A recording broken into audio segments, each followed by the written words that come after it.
LAC को लेकर सबसे बड़ी खबर सामने आ रही है। दरअसल चीन की हरकतों को देखते हुए अब भारत ने भी एलएसी पर अपनी पकड़ को और मजबूत करने के लिए बड़ा कदम उठा लिया है। एलएसी पर भारतीय कमांडो का जमावड़ा होने जा रहा, जिसके बाद चीन के माथे से पसीना छूटना लाजमी है। दरअसल कोलकाता बेस्ड ईस्टर्न कमांड के general officer commanding in chief lieutenant general RP Kalita LAC पर पहुंचे हैं फॉरवर्ड पोस्ट के दौरे पर। पहले तेजपुर पहुंचकर लेफ्टिनेंट जनरल कलिता ने सारे के सारे टॉप कमांडर से मुलाकात की और फिर उसके बाद वो 4 दिन तक फॉरवर्ड पोस्ट पर ऑपरेशनल गतिविधियों का जायजा लेंगे।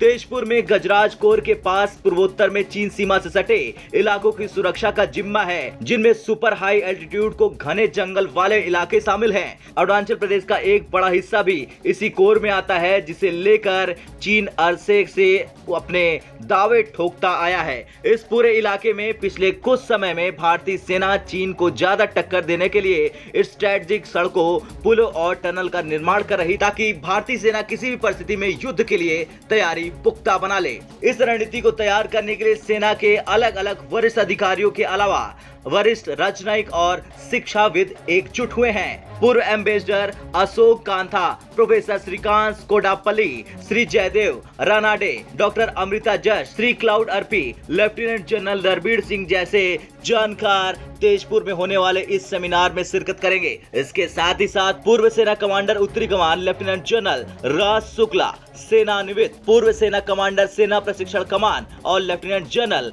एसएल नरसिम्हन, सेनानिवृत्त सदस्य राष्ट्रीय सुरक्षा सलाहकार बोर्ड भी पूर्वोत्तर में चीन से निपटने के लिए बनाई जा रही इस खास स्ट्रेटजी को बनाने में मदद करेंगे। ईस्टर्न कमांड में तैनात 200 अधिकारी भी इस प्लानिंग का हिस्सा बनेंगे।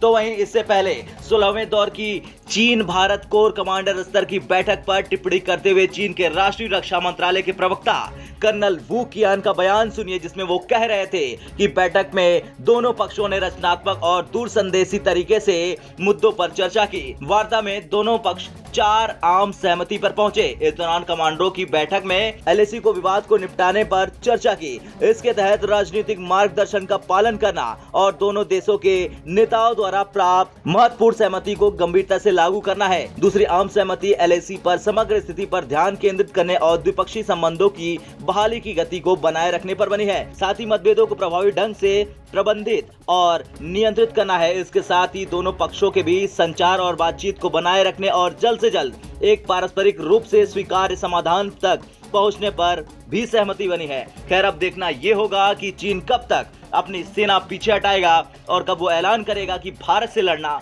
उसके बस की बात नहीं है। आपका क्या कहना है चीन को लेकर? कमेंट कर जरूर बताएं। जय हिंद। ब्यूरो रिपोर्ट, भारत तक।